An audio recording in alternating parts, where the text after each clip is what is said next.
with less than 3 weeks to go before Americans make their voices heard, an issue that has honestly helped define this show since its inception, not to mention my own life in recent years. It's not a personal issue for me. It's just an important issue to me as a citizen, is now front and center in campaign 2024, and it's about time.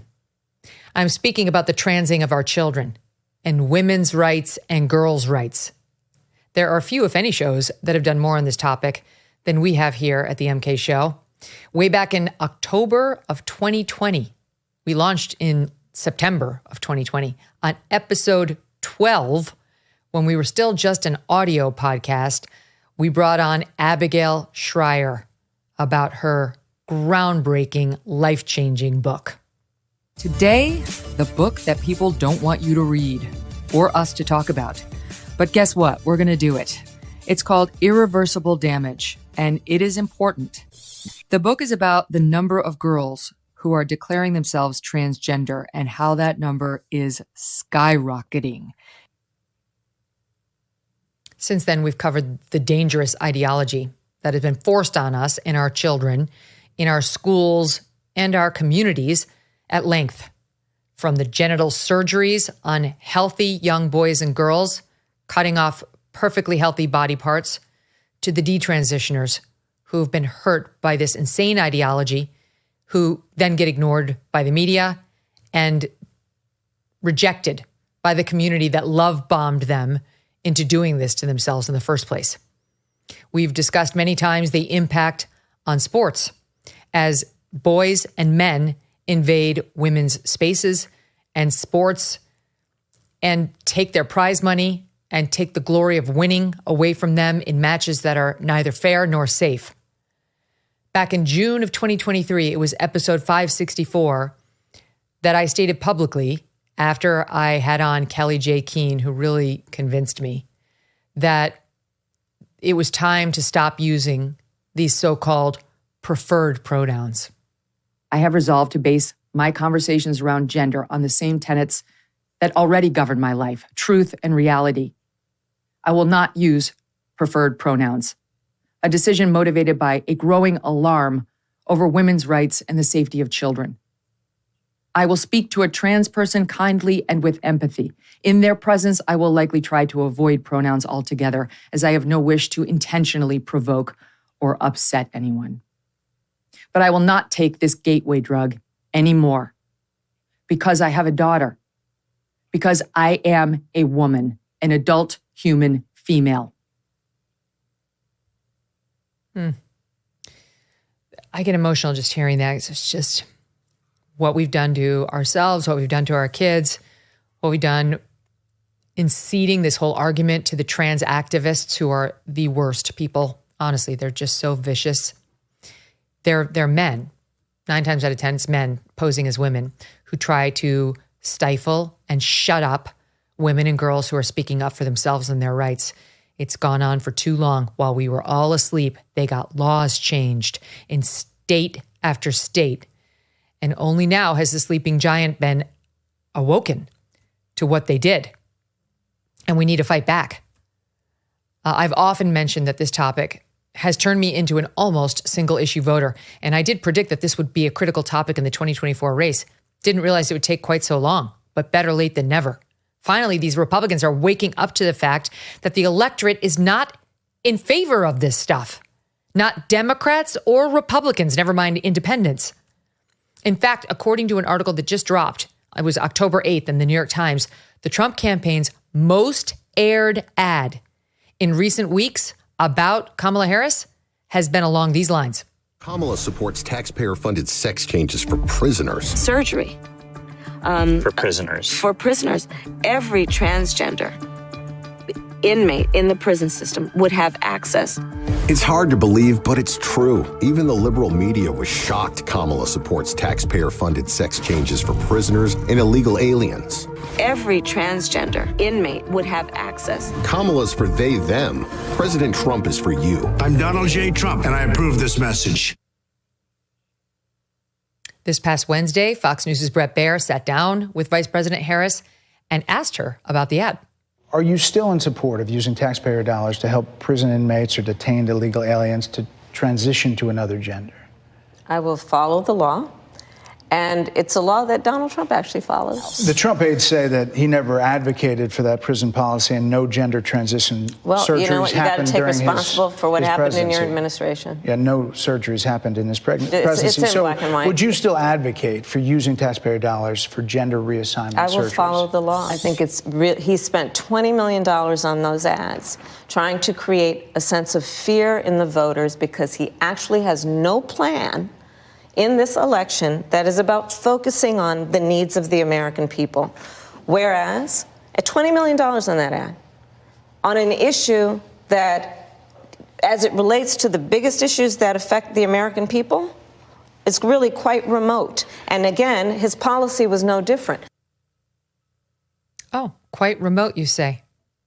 And yet that quite remote issue is making headlines on both the left and the right and becoming a serious problem for Team Blue. Because in reality, Vice President Harris, it impacts all of us, every single person who gives a damn about children and about women's rights. According to the Times, privately, quote, Democratic strategists concede that the transgender attacks are taking a toll in some states, end quote. And guess which states those are? The critical swing states in this election. The Times noting that the ads have been running in key Senate races, including in Montana. Don't forget, the Republicans, they're going to win West Virginia's Senate race. If they get Montana, they get control of the Senate as long as they can hold the seats they now have. In Montana, in Ohio, in Pennsylvania, in Texas, and Wisconsin. Yes, Texas is tighter than the Republicans would like it to be, but this issue has taken center stage. The Wall Street Journal editorial board wrote on October 13th that, quote, transgender sports is a 2024 sleeper issue. Welcome to the party, Wall Street Journal. My God, it's just so annoying. Sleeper issue? Like, everybody who listens to this show knows that this has been an important issue for a long time. It's just that these highbrow mainstream media types have been totally ignoring it. Oh, like her. It's a remote issue. Really?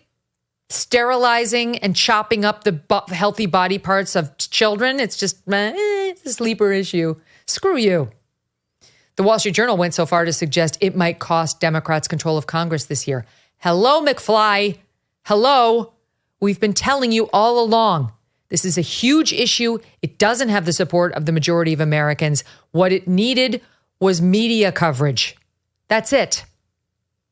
We'll get to Kamala Harris trying to claim, Trump, oh, he did it too. That's a lie.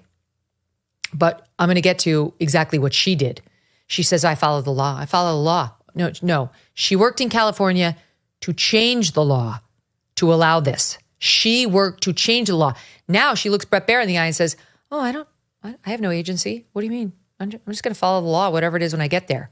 Thanks to Obama, the policy was, we're going to pay for these procedures for these inmates. Trump got in there and he worked to change that. He challenged it legally and he challenged it administratively. And then by the time he left, after he left, a prisoner wound up having a procedure under Joe Biden on the taxpayer dime.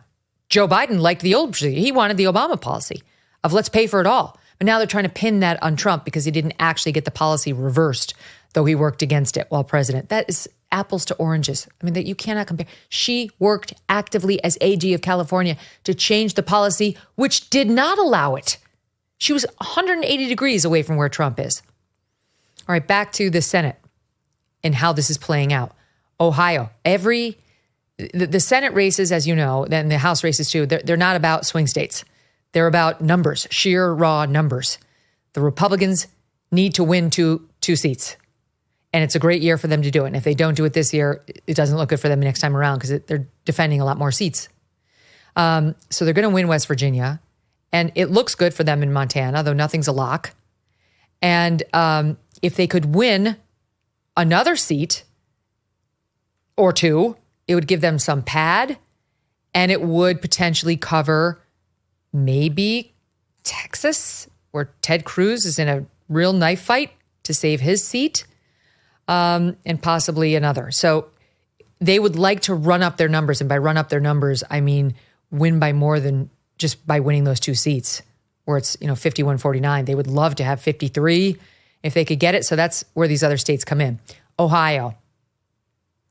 It's possible. It's possible for them. The Democrat is Sherrod Brown, and he's the incumbent. And he is dealing with the fallout right now from this ad. Watch. It's just common sense. Sherrod Brown talks about common sense, but Brown voted multiple times to allow transgender biological males to participate in girls' sports. Brown supported allowing minor children to receive sex change surgery. All right, so Senator Brown has now released a counterattack ad suggesting this just isn't true. These are lies. And he is now getting hit by the left for that ad, in particular the folks at The Advocate, which is pro-LGBTQ. Right? So he's in a tough position because he's got to tell the normies in Ohio that he's not for all the stuff that he's for. And now the left-wing folks are kind of irritated. So no, they're not going to run over and vote for the Republican, but they might not vote if this is their big issue. It depresses the excitement, the enthusiasm, and so on. So it's not a great time for these incumbent Democrats to have this come up because they have very little wiggle room. Then there's Wisconsin Democratic Senator Tammy Baldwin, who not so long ago was considered a shoo-in, and now is apparently in more of a nail-biter in her race. Watch this. As the mom of a daughter, I'm livid that boys are now being allowed to compete in girls' sports.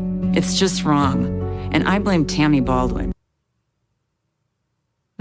You should, because like most Democrats, she's on the wrong side of this issue. The issue is also front and center. It was at this week's fiery Senate debate down in Texas, where Republican Senator Ted Cruz is trying to fend off a stronger than expected challenge from Congressman Colin Allred. Watch this. 4 times he has come out for men playing in women's sports, for boys playing in girls' sports. He is a co-sponsor, and he voted for a law called the Equality Act. The Equality Act mandated that boys be able to go in girls' bathrooms, in their locker rooms, and their changing rooms. He voted for it. That is his record. Congressman Allred was an NFL linebacker. It is not fair for a man to compete against women. You know, when Ted Cruz starts talking about team sports, you got to watch out, because the only position he ever played was left out. And I'm not trying to be mean, Senator, but sit this one out, please. Listen, I don't support boys playing girls' sports. I don't. Why'd you vote for it? No, stop. Let me speak. speak. What I think is that folks should not be discriminated against. He lied. He lied. He's a liar. All right, let's go through what Colin Allred. Oh, he's so likable. He's a former NFL football player. He's a native son in Texas, born and raised. He's a former linebacker. Sure, he's a manly man. He's going to look out for the young girls. First of all, he has no girls, just FYI. He's got 2 sons. He has no daughters. Maybe he'd look at this differently if he did. And second of all, he's a liar, which is disqualifying. Please, my Texas viewers and listeners, and I know we have a ton of them. We can see where our biggest cities are. And we're big in Texas. I know this. Please listen to me now. Colin Allred not only is on the wrong side of this, but he lied to you. He lied right to you in that debate. It's not just like he took one little position that he's trying to disavow. I'll go through it with you. Here's his history. In March of 2023, he voted against H.R. 5 because he's a U.S. congressman. He voted against U.S. 5, the Parental Bill of Rights, which would require schools to notify parents about opening up sports to all genders and would require schools to obtain parental consent before they let a child change their gender markers or name or change their sex-based accommodations. All that said, that was saying before my daughter shows up at your school and you start calling her Joe instead of Jane, and you start letting her go into the boys' room instead of the girls' room, where, by the way, she's probably not safe, to pose as a boy with the other boys, you have to tell me. Let me tell you, this is so huge. All the studies show that well into the 90 percentile of kids who socially transition, which is what that is, will go on to the puberty blockers and the cross-sex hormones. Once they socially transition, it's almost impossible to undo it. They have skin in the game. They feel embarrassed. They feel they don't want to admit they made a mistake. And then you're off to sterilization and body parts being chopped off and a lifetime of difficulty, aggravation, and mental health problems. A school doing this without notifying the parents is child abuse. It is the most flagrant disregard of parental rights you can get. And so HR 5 was an attempt to say schools must notify parents before they allow that. Social transitioning is what they're talking about. And also before they decide to open up sports to all genders, which is a safety issue, not to mention a fairness issue. But he voted against it. Colin Allred voted against it. He would have men who look like he does, like the size of a linebacker, be able to come over into girls' field hockey and volleyball, tennis, you name it. And then he lied. He lied at that debate, saying that he never did any of this. And it's not true.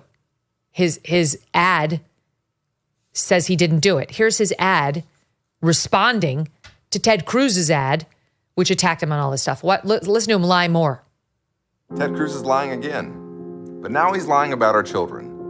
I'm a dad. I'm also a Christian. And my faith has taught me that all kids are God's kids. So let me be clear. I don't want boys playing girls' sports or any of this ridiculous stuff that Ted Cruz is saying. Ted Cruz is lying about my record because he can't defend his own. He's done nothing to secure the border. And he wants to raise the retirement age for Social Security. He's full of it. You know that. I'm Colin Allred, and I approve this message. He's a liar. Listen to this. He voted against, as a U.S. Congressman, H.R. 734, the Protection of Women and Girls in Sports Act. That act would have prohibited males from participating in school athletic programs meant for girls. He had the chance to ban it, and he refused. He refused. Can we play the ad again? Play the ad again. Ted Cruz is lying again, but now he's lying about our children. I'm a dad. I'm also a Christian. And my faith has taught me that all kids are God's kids. So let me be clear. I don't want boys playing girls' sports or any of this ridiculous stuff that Ted Cruz is saying. Ted Cruz is lying about my record because he can't defend his own. He's done nothing to secure the border. And he wants to raise the retirement age for Social Security. He's full of it. You know that. I'm Colin Allred, and I approve this message. I don't want boys playing in girls' sports. He had the chance to sign on to a law that would have prohibited it, and he voted no. More than that, in June of 2023, he co-sponsored a law that, quote, would force public schools to allow biologically male athletes who identify as transgender on the girls' sports teams. He co-sponsored the law to require it in public schools. The blatant dishonesty. Colin Allred, you're a disgusting liar. The receipts are right here. It goes on. In March of 2023, he co-sponsored a resolution, quote, recognizing that it is the duty of the federal government to develop and implement a transgender Bill of Rights. It specifically calls for federal law to ensure that biological men can participate on sports teams and in programs that best align with their gender identity and use school facilities that best align with their gender identity. He just looked you in the eye and told you that wasn't true. He's not trying to allow boys into girls' sports. This is unbelievable. Back in February of 2021, he co-sponsored and voted for a revised version of the disgusting, quote, Equality Act. Under this act, an individual shall not be denied access to a shared facility, including a restroom, a locker room, and a dressing room that is in accordance with that individual's gender identity. He co-sponsored a mandate that would require boys to have access to your daughter's bathroom, locker room, and dressing room. That's Colin Allred. Ted Cruz has been fighting against all of this for years.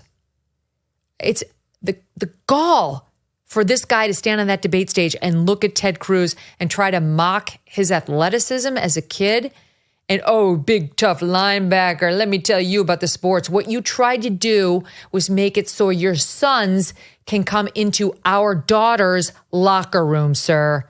So screw you. You know how much my family and I love our dogs. Yes, even Strudwick. It's been especially bad lately. Read the newsletter. There's an update. I can't imagine life without them, though sometimes I do. Not Thunder, but sometimes. But I love him. I love him, and I do enjoy most of my time with them. Look, my dogs have a great life. I'm sure your dogs have a great life too. But you and I both know that some dogs are not so lucky. This is why I'm so glad to tell you about Delta Rescue. I love Delta Rescue. Whenever you donate to anyone who claims to take care of animals, you've got to look for the words no kill. No kill. Otherwise, you know what happens if nobody adopts the dog or the cat. This, Delta Rescue, is the largest no-kill, care for life animal sanctuary in the world. They've rescued thousands of dogs, cats, horses too. They provide all the animals with shelter and safety and most of all, love. And they've been doing it now for more than 45 years. Delta Rescue relies solely on contributions, and giving can bring tax benefits too. Speak with your estate planner about how you can grow your estate while helping animals in need, and check out the estate planning tab on their website to learn more. We love Thunder and Strudwick, but would love for other dogs who need care and attention and a home to find those too. Visit deltarescue.org today to learn more. That's deltarescue.org. Thanks so much for watching. If you like what you just saw, hit the subscribe button for more clips and full episodes.